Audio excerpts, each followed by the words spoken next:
Bismillah walhamdulillah wassalatu wassalamu ala rasulillah. Assalamu alaikum wa rahmatullahi wa barakatuh.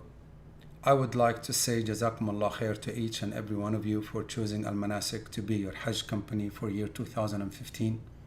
And I ask Allah subhanahu wa ta'ala to bless you and reward you and to make your Hajj an accepted Hajj inshallah, and you come back free of sins to start a new life full of good deeds and peace and tranquility.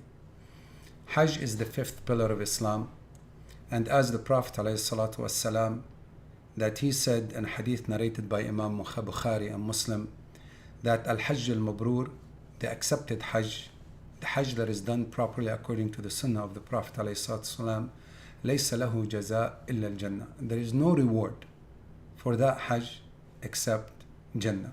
I ask Allah subhanahu wa ta'ala to grant us Jannah and to accept our Hajj and make it a Hajj Mabrur. But in order for us to do Hajj, there are certain things that we need to be aware of. Of course, Hajj is a mandatory farida, pillar upon, first of all, person has to be a Muslim. Second, he has to be of age. Third, he has to be sane. Fourth, that he has the financial capability of doing so. Fifth, that there is a safe passage in order for him or her to perform Hajj. The Prophet ﷺ put conditions, however, for an accepted Hajj, and that's why he said, whoever perform Hajj without committing sins or without committing sexual acts during the intention of Hajj, he will come back as if he was a newly born, just as if his mother delivered him, narrated by Imam Bukhari and Imam Muslim. And also Aisha radiallahu anha asked the Prophet ﷺ, and she said, "O Prophet of Allah, we see that the best actions is jihad. Should we perform jihad, O Prophet of Allah?" The Prophet ﷺ said, "The best Hajj for you, for the women, is an accepted. The best jihad for women is accepted Hajj," narrated by Imam Bukhari. So I remind myself and everybody that to have sincerity, to have pure intention that we're doing this for the sake of Allah subhanahu wa ta'ala, to repent from our sins, to resolve any outstanding differences and to seek forgiveness of ours. The Prophet ﷺ taught us that the actions of the son of Adam, male or female, will be lifted to Allah subhanahu wa ta'ala on every Monday and every Thursday, except the actions of two people that have animosity and hatred and quarrel between them. So we should not go to Hajj and we know there is some kind of a animosity or ill feeling between us and a brother or us and a sister, and we should ask their forgiveness, and we should try at least to say Assalamu alaikum, please forgive me, or if it was his fault, ya akhi, I just wanted to call and say Assalamu alaikum, I'm going to Hajj, and inshallah I'll remember you in my dua, and I hope Allah subhanahu wa ta'ala will bring our hearts closer. And this way, so when you leave your actions that you're going to perform during Hajj, and also praying in the Haram al-Sharif, it's 100,000 times each prayer, and also in the Prophet's Masjid alayhi salatu wasalam, 1,000 times each prayer.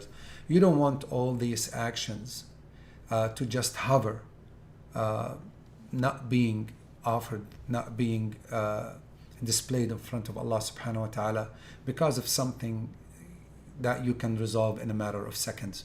So I urge myself and everybody, all brothers and sisters, to call and their friends and their loved ones and their family members and the people that have relationship with, if there is any hardships or ill feelings, to resolve these differences inshallah.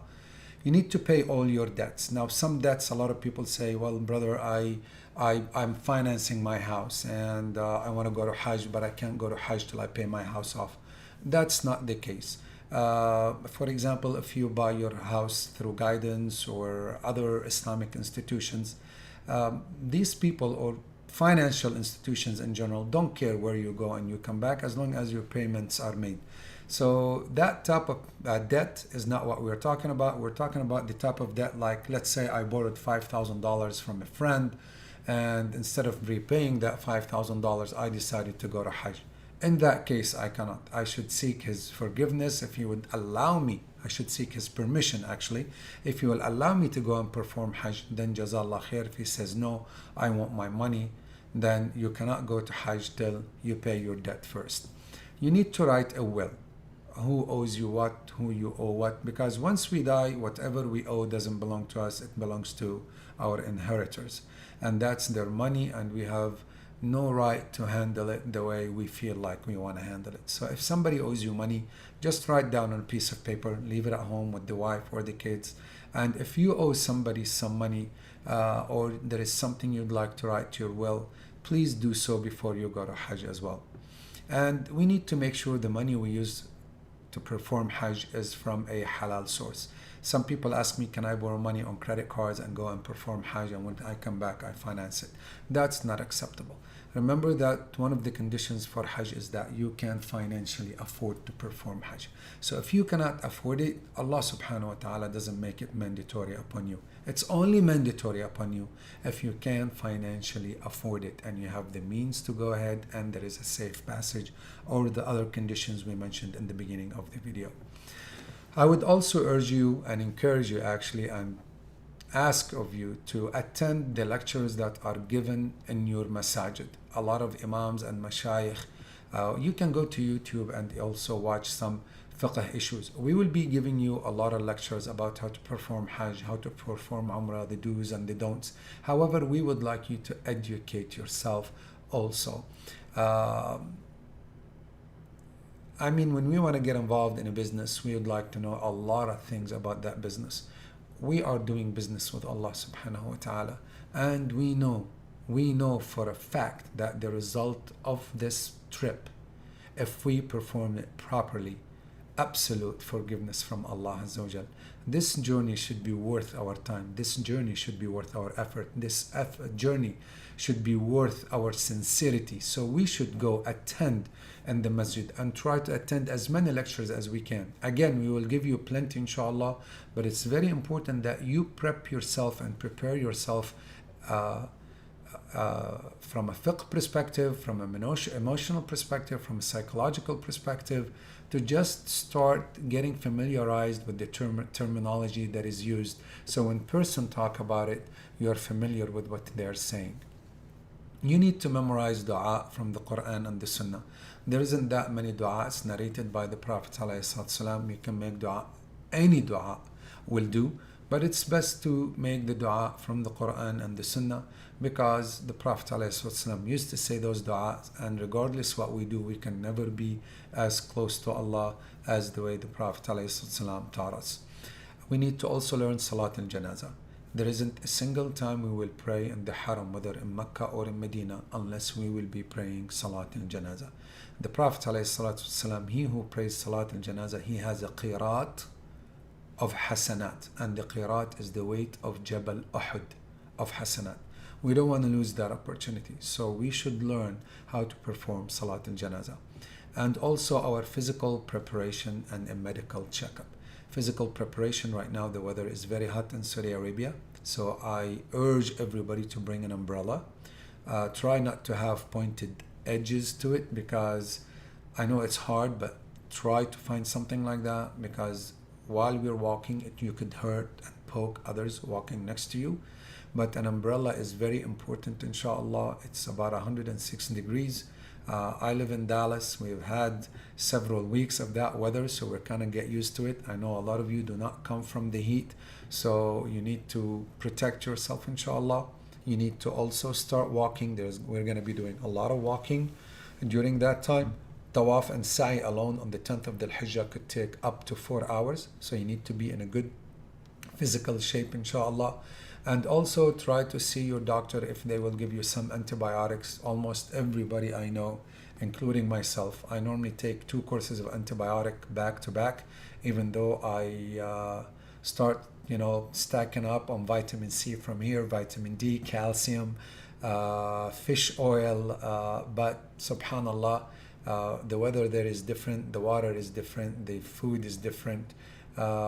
People come from all over the world and they bring different viruses into Mecca and Medina. That's why we encourage you to rest. We encourage you to please follow instructions. And when we tell you don't go, please don't go. We've been doing this for 16 years. Alhamdulillah, we're gonna try to channel our 16 years of experience to you, so you go enjoy your trip, inshallah, and try to make it as less severe and harsh as we can, inshallah. There are certain things I'd like to discuss with you that can and will ruin your Hajj. Number one is expectations. A lot of people expect Saudi Arabia to be like, or actually the trip to Hajj to be like a trip to Hawaii, Bahamas, or somewhere nice and quiet, and it's not like that at all. We have 3 million people trying to perform the same kind of thing as we are at the same time. There'll be people moving with us the same time we're moving in all the aspects of Hajj, whether it's from Medina to Ziyarat, that when we go from Ziyarat back to the hotel, or from the hotel to Mecca, and from Mecca also to the building, or from the building to the Haram, and then from the building to Mina, Arafah, Muzdalifah. There is at least at one time 1 million people doing that.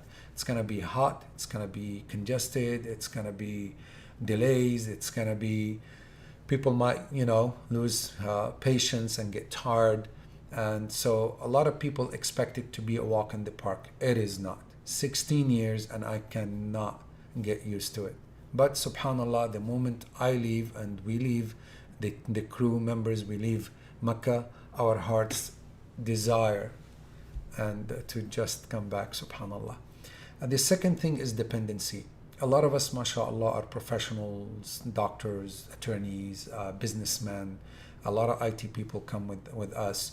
But the moment we hit Saudi Arabia, the moment we become 100% dependent. We don't know how to make a phone call. We don't know how to buy a SIM card. We don't know how to ask the hotel room for an extra towel. We don't know how to ask the hotel room for extra key. We act completely and totally lost, as if we've never traveled anywhere before in our lives. That could ruin your Hajj very easily, because it's going to make you frustrated. It's going to make you want things, and you just don't want to do anything but have somebody else do it for you. Our staff will be there, inshallah, from Fajr prayer till Isha prayers. After that, they go and they rest. But during that time, we're always there, try to help you out. Know it all. A lot of people, the moment they land in Saudi Arabia, they want to know what's going to happen the time of their departure.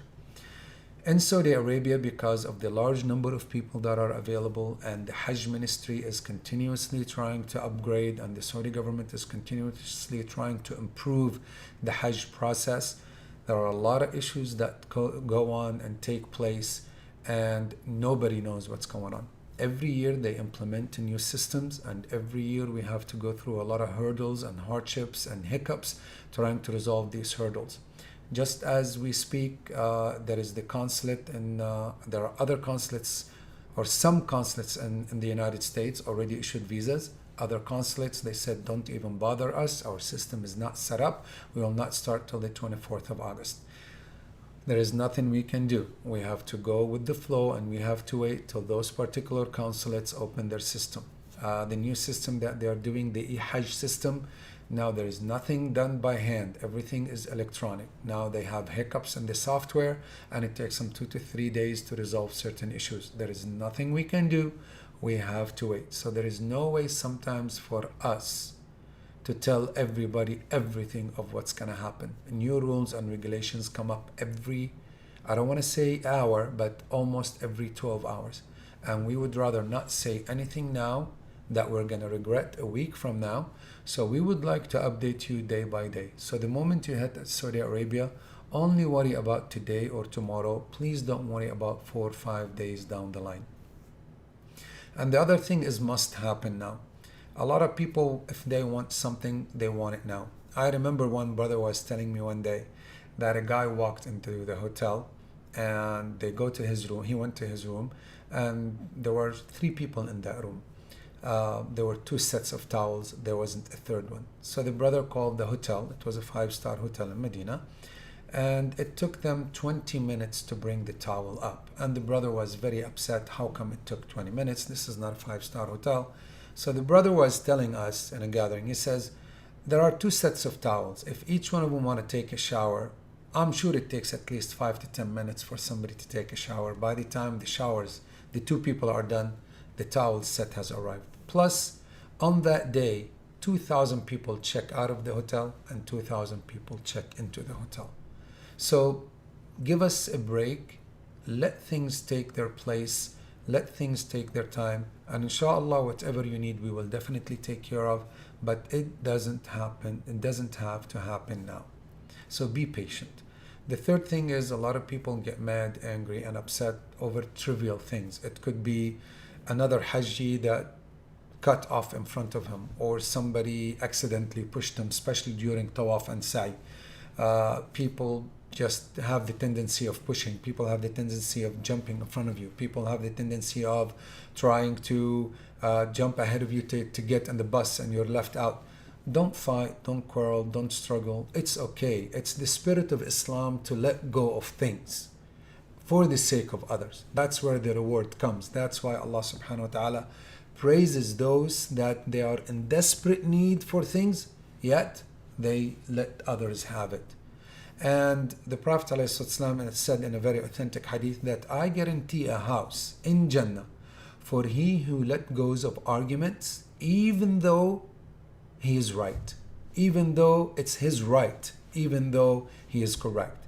So sometimes avoiding an argument, avoiding a conflict, letting somebody go in front of you, letting somebody cut in front of you on the line.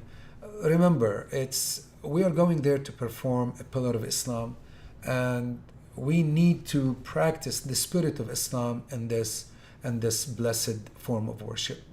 When we arrive to Medina, inshallah, Medina airport is a brand new airport. They just finished it 3-4 months ago, so we really don't know how it looks like. We don't know what type of rules and regulations that they have or the process they're going to go through. But normally it takes 2 to 3 hours from the moment you land in Medina till you arrive to your hotel, inshallah. We ask Allah subhanahu wa ta'ala that it doesn't take longer this year because of the new airport. Right before I started recording this presentation, I had a call from Saudi Arabia telling me there could be a problem reading the new barcode stickers we are sticking on the page, the first page from the back of your passport. And by the way, before we get into this, please do not remove any stickers, labels, anything stapled, anything attached, anything we stick on your passport, because you will definitely need it. And taking these things out of your passport could create or will create a lot of issues for you as well as us. So the brothers were advising me to tell you that please leave those stickers on, do not remove them, even though they might not be read and there could be delays at the airport because of that.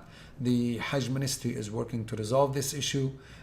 Just a group of pilgrims arrived today and they were stuck for 12 hours at the airport because of that dilemma. We don't know what to expect. Again, please be patient. Don't be upset. Don't be mad. Don't get angry. There is no such thing as arriving at the airport and walking out of the airport. This never happened, and I don't know if it's gonna happen. Again, please read the things that, freeze the screen that says the things that could get you, that could ruin your Hajj. Memorize them and make sure, inshallah, to handle them if any of these issues happen to you during Hajj. When we arrived to our hotel in Medina, the hotel is that big red circle in the center and in the center of the screen. That's where the Hyatt International is. Please, when you get out of the bus, sometimes we ask you to stay in the bus so we can bring you the key. The lobby is small in the hotels and in the majority of the hotels in Mecca and Medina because of they care to accommodate as many Hajjis as possible, so they don't have huge lobbies, and we don't want to congest the lobby because I'm sure there are other Hajjaj there. So please make sure if you want to stand in the lobby, stand in line, and the line normally should be a vertical line, not a horizontal line. And also, when you walk into your room, if there is no one in the room, there are empty beds. Trust me, there are people coming into that room. It could be today, it could be tomorrow, it could be the day after. Not everybody arrives at the same time. So please do not invite somebody else to come into this room and stay with you, because this is going to create a lot of mess for us, and this can result and will result in brothers and sisters waiting in the lobby for hours for you to come back from the haram to figure out what happened and who moved from which room and where is that bed, the replacement for that bed. So I urge you and I ask you to please do not invite anybody in your room. Do not change rooms. Do not do not do anything without letting us know, inshallah, so we can record that and we are aware of where to room everybody else. And if you needed to change something when you check in, a lot of people, once they check in, they want to immediately resolve the problem while everybody else is being roomed. Please wait till we finish rooming everybody, then we will cater to your problem. Again, the spirit is to let go of things for the sake of others, inshallah. And if we have that intention, if we have that patience, I have no doubt in my heart that Allah subhanahu wa ta'ala will reward us for that. That's why Allah Azza wa Jal says that indeed the patient ones will be rewarded from Allah subhanahu wa ta'ala without a limit. I ask Allah subhanahu wa ta'ala to make us among those who are patient. In Medina, there is really not much to do. We have breakfast and dinner. We will be announcing when the ziyarat is going to be. Normally, we like to do the ziyarat on the third or the fourth day from our arrival. This way, everybody that's supposed to arrive to Medina have arrived. So we will leave as a group, inshallah, for ziyarat. We have breakfast and dinner. We'll give a couple of lectures. We urge everybody to attend those lectures. That's when most of the announcements will be made, most of the updates will be made, and how to perform Umrah and the logistics of our Hajj. Going to Mecca and performing our Umrah lecture will be given before our departure from Medina. When we are ready to leave Medina, we will ask you to bring all your luggage in. We will give you 3 luggage tags, and your ID number is on those luggage tags. 2 of them for your bag to check in and 1 for your carry-on. However, if you're only bringing 1 bag with you from the United States, please do keep the pieces of luggage with you because you will need them in Mecca and in Medina, and they have your ID card number on it. Please make sure that your ID number goes on that bag, because what happens if you see the buses, it's very congested. When the buses come in, it takes a very long time for us to load the buses. And what we do is we hire people with pickup trucks like this, where we load all the bags and we send the bags in front of us to the hotels in Mecca or to the building in Mecca, depending on your program. But it is very important to have your tag on there, so we take the bag and deliver it to your room, so this way you don't have to worry about picking it up. We will give you an ID card here in the United States. Please make sure to wear your ID card on you all the time, especially at the airport. This way other people will get to identify you that you are with Almanasik. And also, in case you got lost in Saudi Arabia, you can ask any security guard or anybody, and they will see which office you're from, which company, the phone number of the hotel, phone number for Mecca and Medina, and where your building is. We will be giving you instructions, inshallah, again on a daily basis, every 1 or 2 days, of what's going to happen next. If you don't hear from us, that means nothing is happening. And however, we do leave papers on your door or under your door, and also in the lobby of the hotel as well. Our staff will be in the lobby, inshallah, to keep you updated. Once we head to Mecca from Medina, there are people that are going to a Mecca hotel first, and those people that only are going to the building. For those that are arriving to the hotel, again, no room changes, and that applies as well in Medina. And please line up in a single line when we want to give the keys, this way so everybody will check in early. We'll be leaving Medina about 9 o'clock or 10 o'clock in the morning, or it depends on the schedule the Hajj ministry will allocate to us. And once we arrive, it's your option whether you want to rest or go perform Umrah. The Haram is across the street from you. And basically there is nothing to do on the 1st, 2nd, 3rd or 4th except just pray in the Haram. On the 4th Dhul Hijjah, for the people that have a hotel near the Haram, we will be leaving around noon. The bus will come to take us to the apartment building. And from there we will stay till Maghrib prayer, and then the buses will bring us back for Maghrib and Asha prayer. And on the 5th Dhul Hijjah, inshallah, you will go to the Haram. The buses will take you to perform Fajr prayer and bring you back. Then Dhuhr and Asr, you stay in the apartment. And I believe ziyarat could happen on that day. And you'll be taken to the Haram for Maghrib and Asha prayer as well, inshallah. And the rest of the group will be joining us from Medina on the 5th Dhul Hijjah. This is how the building looks like. This building is an older building that we rented a couple of years ago. Our building this year is of a hotel style where every room has its own bathroom and its own door. So the rooms will take between 4 and 5 people, inshallah. And we do our best to separate the floors of the brothers and sisters to give them a little bit more comfort. However, there could be floors that are shared between the brothers and the sisters.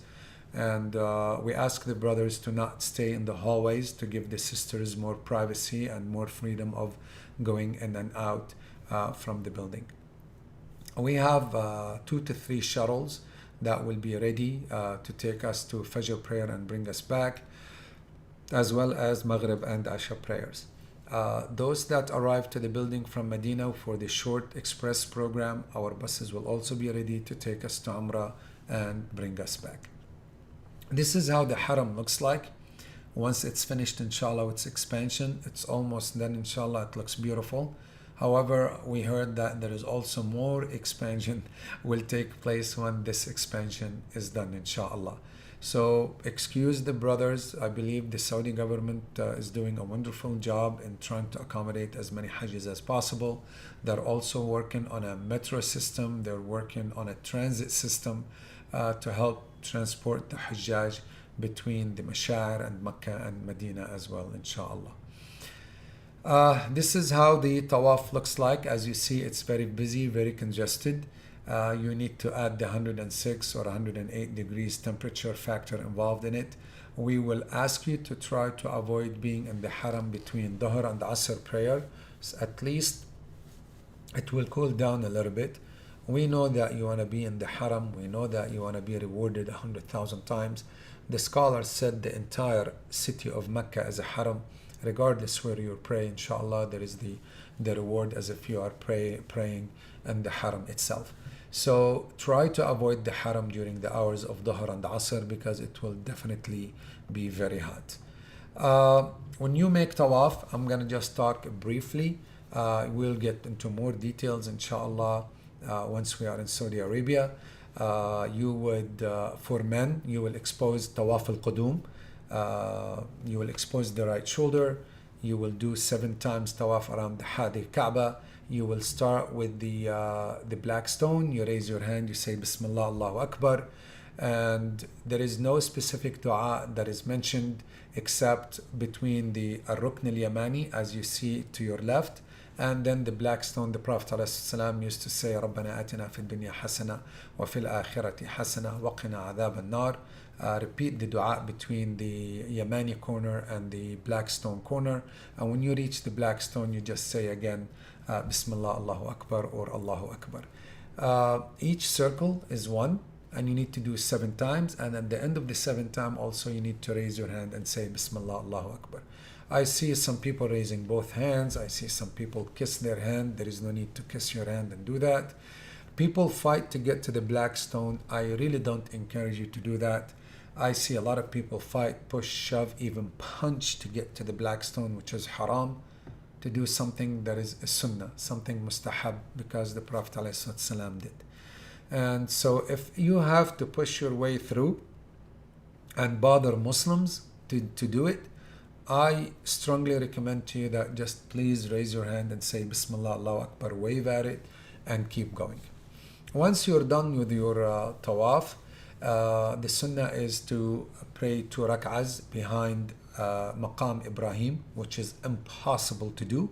So my recommendation to you and my advice to you is to pull as far as possible as you can away from the crowd, pray 2 rak'ahs, and after that drink Zamzam water, and then make dua before you drink Zamzam water. The Prophet ﷺ said the water of Zamzam is, if whatever intention you have before drinking Zamzam water, that intention inshallah will be for that purpose.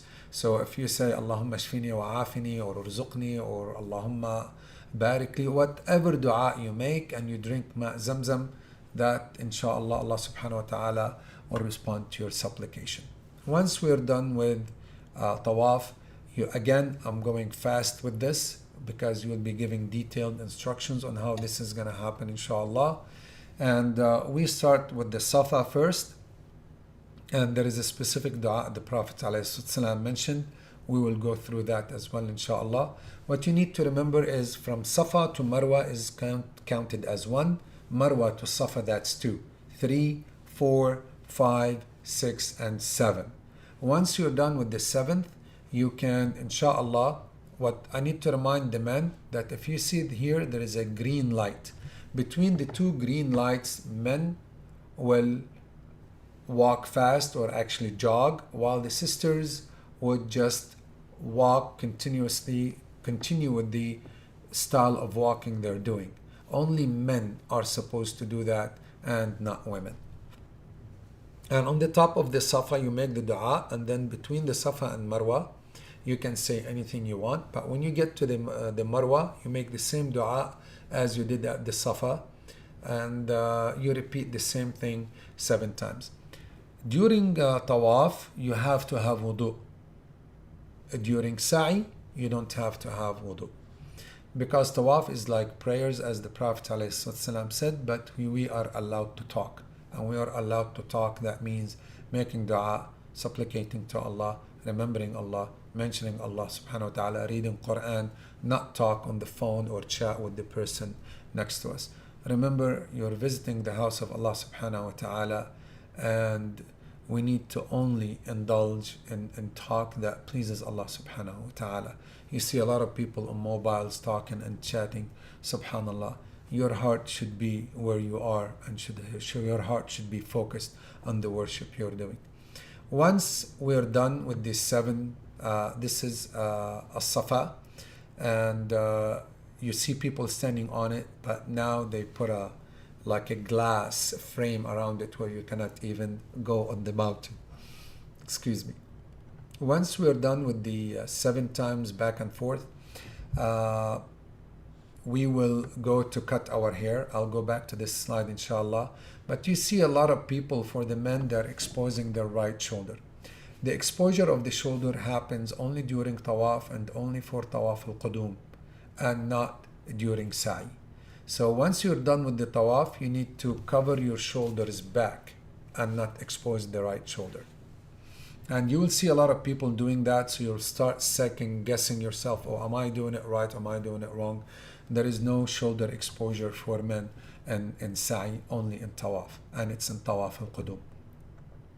Once you're done with your sa'i and you're about to exit from Marwa, you will see a lot of people holding small scissors, and they're cutting part of the hair, just spots here and there. For men, you either cut your hair from all over your hair, as if you're going to the barber and you're getting a hair trim. 1 or 2 spots or 10 spots is not good enough.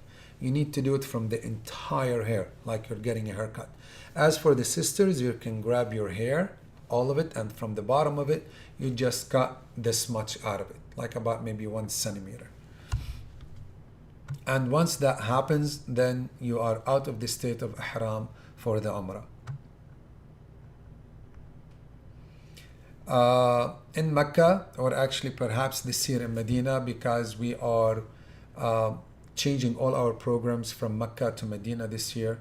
The Jeddah airport, 15 years of, and this is number 16, and the rules and regulations did not change.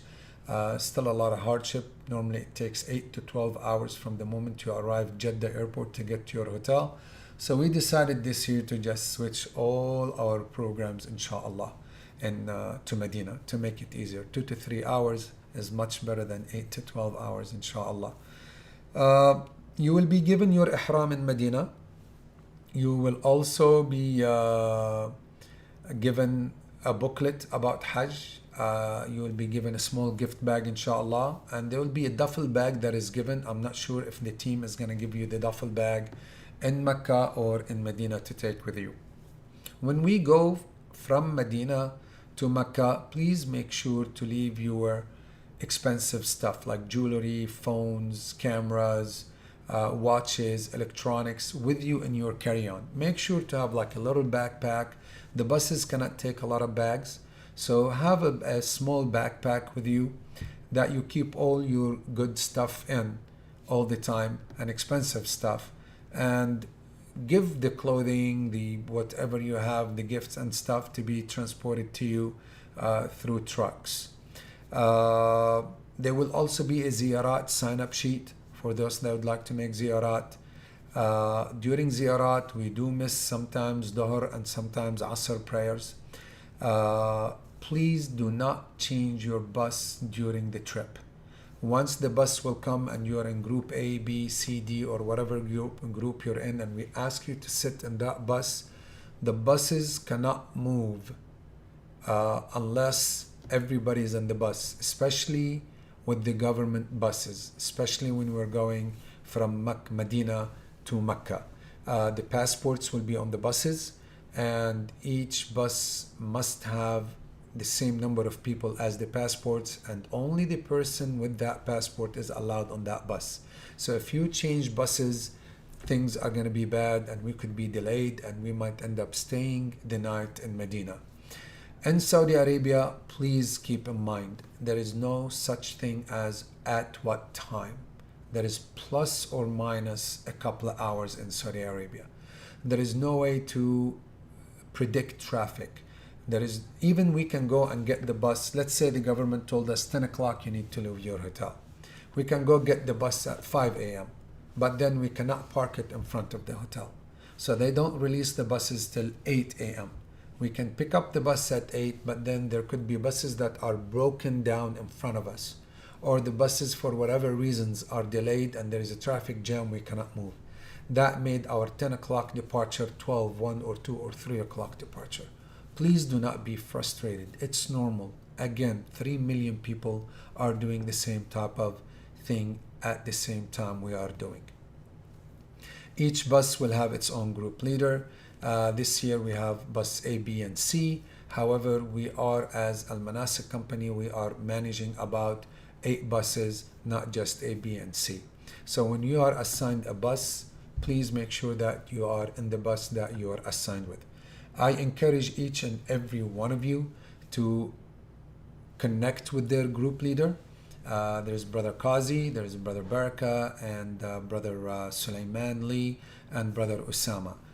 We have 4 group leaders for 3 buses. That means there is plenty of people, inshallah, to help you out with what you need. Each group leader has 2 to 3 assistants that will also help them as well to meet your needs, the things that you need help with, inshallah. Connect with your group leader because he's the best one that can help you. Normally, the group leaders are very well aware of everything. I know you're going to see me in Saudi Arabia a lot, inshallah, and you're going to probably ask me some questions, and I will not know the answer. I'm going to be spending my time in Saudi Arabia dealing with the logistical issues between the Hajj ministry, the Muassasa, the transportation, the Naqaba, the catering services, and the Saudi government. I will not be aware of what's going on day-to-day activities and when the buses are coming, when the buses are leaving.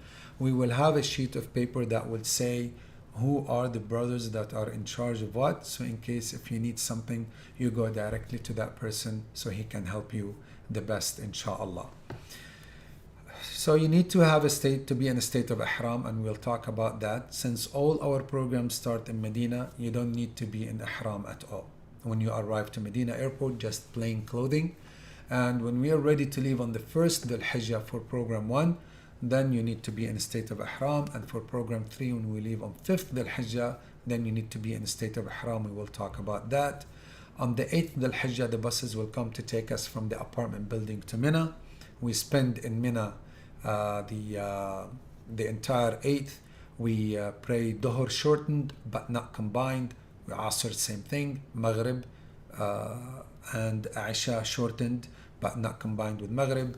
The food in Mina, Arafah, and Muzdalifah, unfortunately, we have no control over.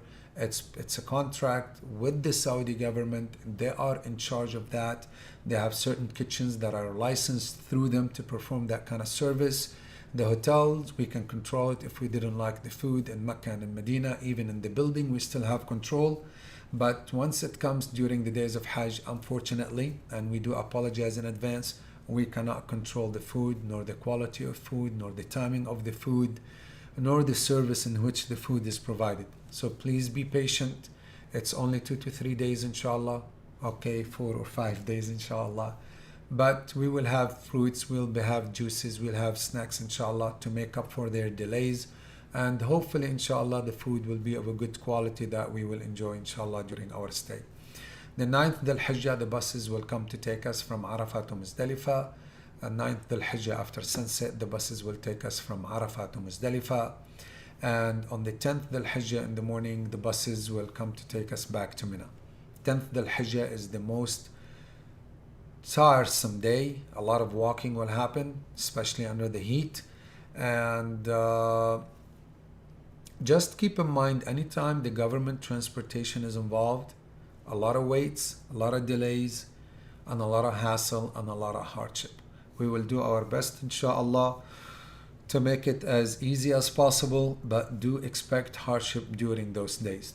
And the 10th of Dhul Hijjah, that's when we walk from the camps to the Jamarat, do Jamarat al-Aqaba, al-Jamara al-Kubra, walk from the Tawaf, from the Jamarat, we go to the Haram, which is about 3 to 4 miles, make Tawaf and Sa'i, which is about 3 to 4 hours, then come back outside the Haram to try to grab transportation to bring us back about maybe 30 minutes walk from the camps. So it's going to be a very tiring and exhausting day.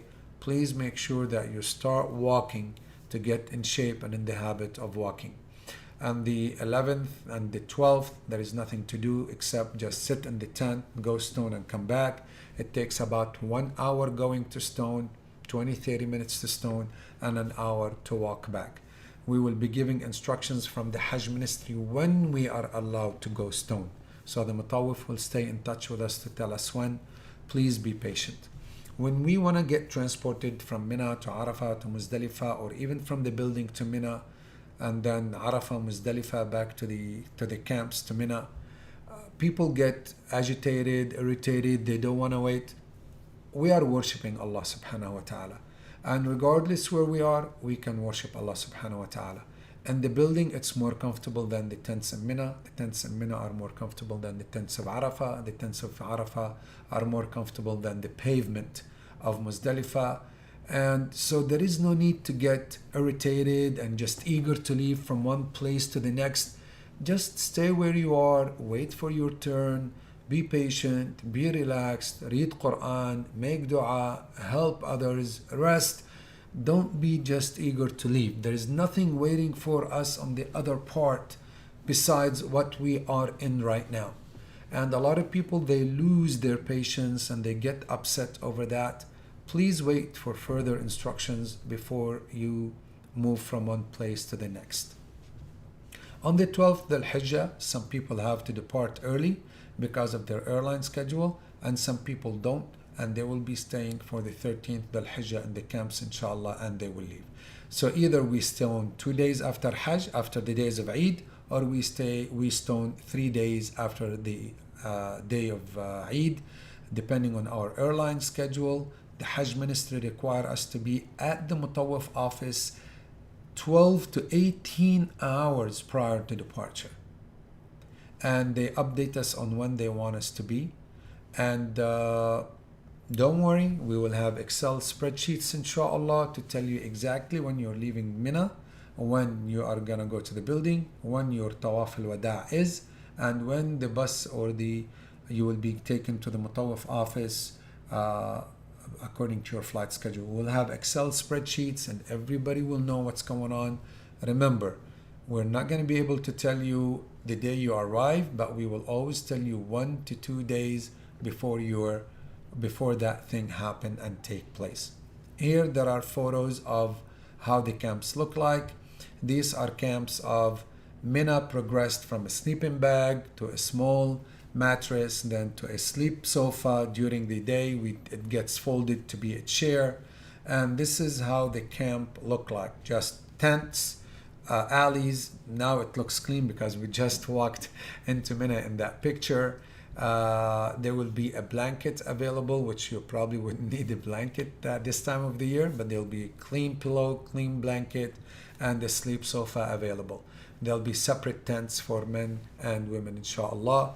The tents come separated, but we bring the dividers up, so this way we can pray jama'ah all together, we can serve the food, we can give lectures in the tents, and people get to know one another.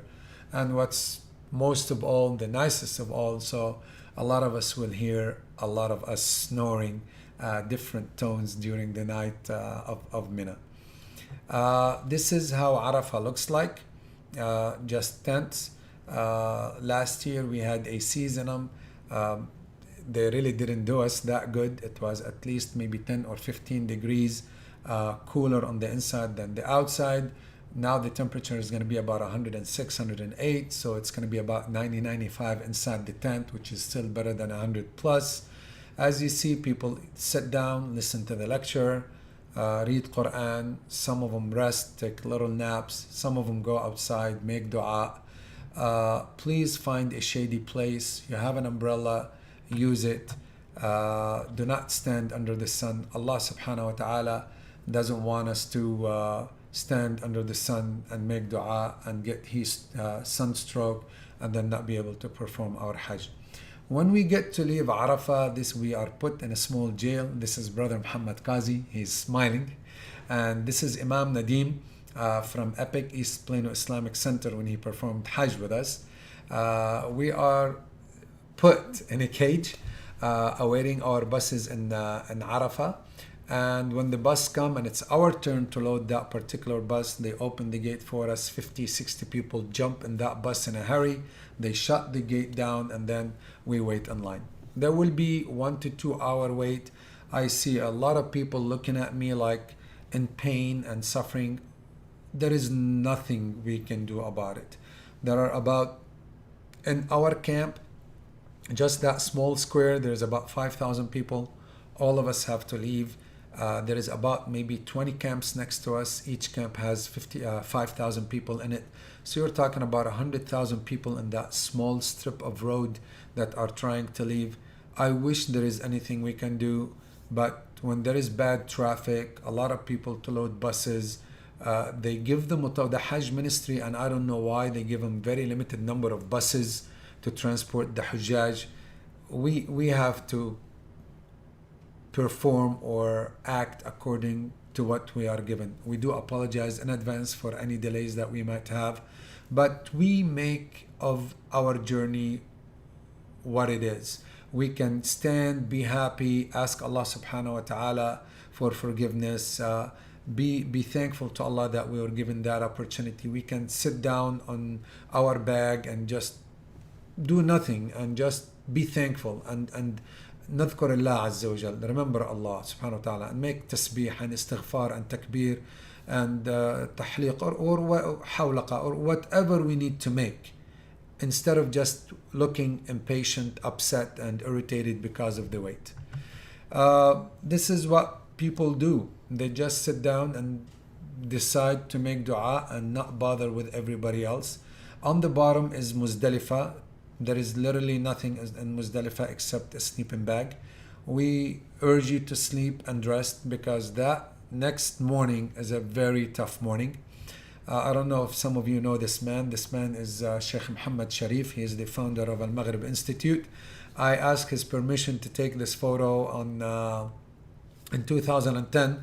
He said, go ahead. Sheikh Muhammad was waiting till everybody in Muzdalifah leave.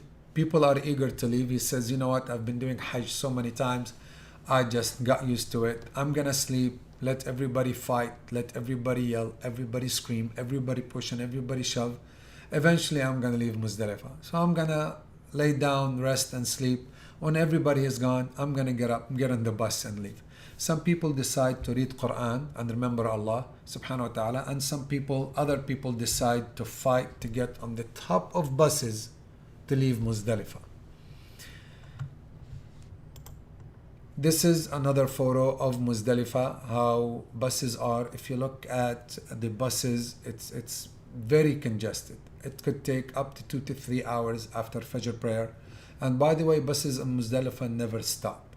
Buses will come, they start coming right after sunset on the 9th al-Hijjah, and they continue to bring people in all night long. 6 o'clock, 7, 8, 2, 3, 4 a.m.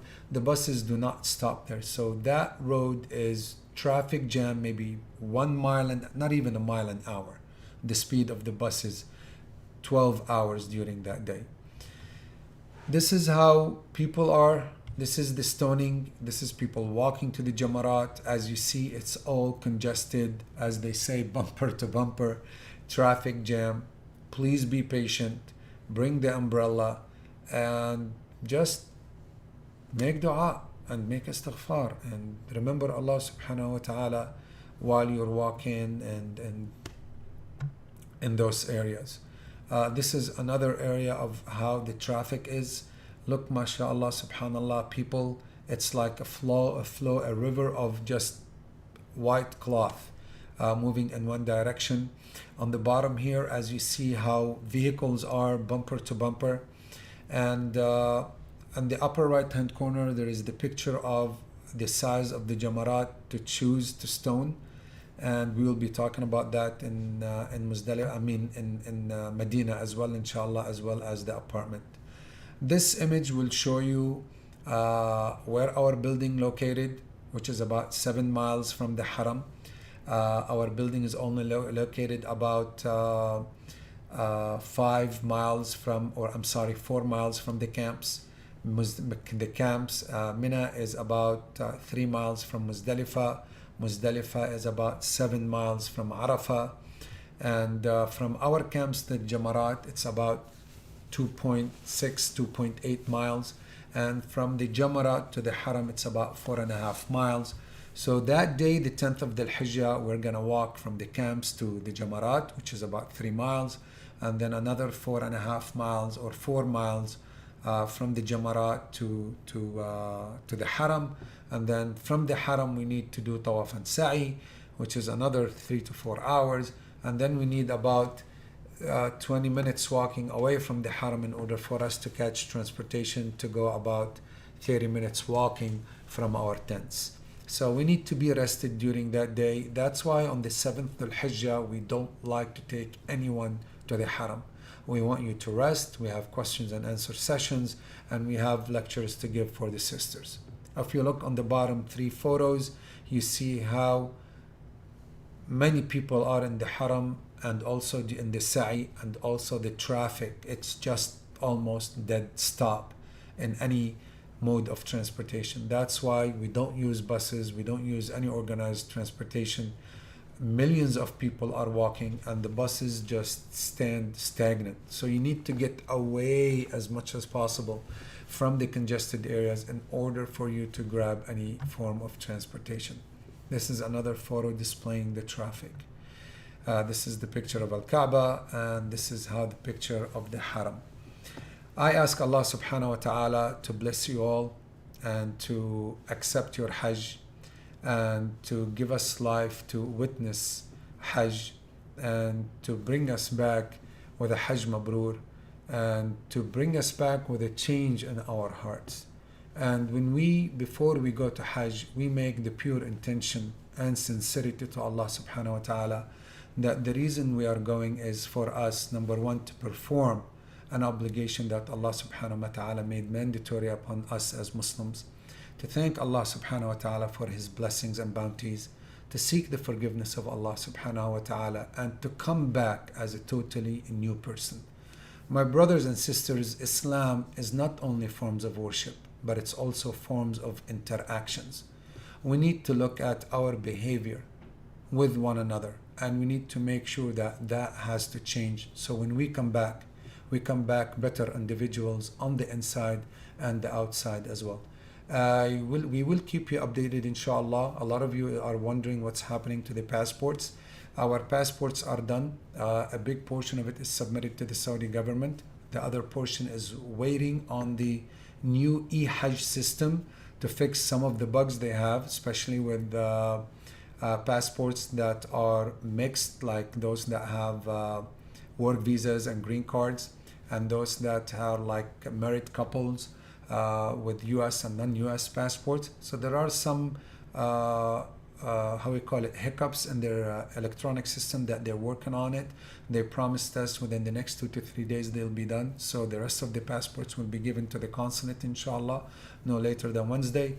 Now we have to wait and see. The Wednesday they said they will start processing, inshallah, on August 24th. We will keep you updated with what's going on, inshallah. Meanwhile, if you have any questions that is not passport related or visa related, please feel free to call our office at 972-495-2244. Again, 972-495-2244. Jazakumullah khair. May Allah bless your hearts. And I look forward to seeing you, inshallah, in Saudi Arabia. Assalamu alaikum wa rahmatullahi.